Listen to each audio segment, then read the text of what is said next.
নারীর ছলনা বোঝা বড়ই দায়, যার জলজান্ত উদাহরণ সোহাম রঘুবংশী। 2025 সালের 11 মে মধ্যপ্রদেশের ইন্দোরের রাজা রঘুবংশী ও সোহাম রঘুবংশীর পারিবারিকভাবে বিয়ে হয়। তাদের সম্পর্ক ছিল আনন্দে ভরা। বিয়ের পরে 20 মে তারা হানিমুন কাটাতে মেঘালয়ে যান। প্রথমে তারা পরিবারের সঙ্গে ফোন করে সকল আপডেট জানাতেন, কিন্তু 23 মে থেকে তাদের ফোন বন্ধ হয়ে যায়। কয়েকদিন পর 2 জুন রাজার মৃতদেহ একটি গভীর খাদে পাওয়া যায়। পুলিশ তদন্তে জানা যায় সোহাম তার স্বামী রাজাকে হত্যা করে পালিয়েছেন। তিনি আসাম, পশ্চিমবঙ্গ, বিহার, উত্তরপ্রদেশ পেরিয়ে ঘোরাপুরে লুকিয়েছিলেন। 9 জুন সকালে সোহাম তার ভাইয়ের সঙ্গে যোগাযোগ করলে পুলিশ তাকে গ্রেফতার করে। তদন্তে আরো উঠে আসে সোহাম তার প্রেমিক রাজা কুশাহার সঙ্গে এই হত্যার পরিকল্পনা করেছিলেন। রাজা কুশাহা 3 জন ভাড়াটে কিলার আকাশ রাজপুত, বিশাল চৌহান, আনন্দ কর্মীকে নিয়োগ করে। 23 মে রাজা ও সোহামকে কিলাররা ফটো তোলার ছলে নির্জন জায়গায় নিয়ে যায় এবং হত্যা করে। সোহাম সেখানে উপস্থিত ছিলেন এবং কিলারদের সাহায্য পর্যন্ত করেছিলেন। সোহাম ও রাজ কুশাহাকে গ্রেফতার করা হয়েছে আর 3 কিলারকে জুডিশিয়াল হেফাজতে রাখা হয়েছে। বর্তমানে কেসটি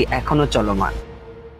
শর্টে এমন আরো ক্রাইম স্টোরি জানতে আমাকে সাবস্ক্রাইব করে রাখতে পারো।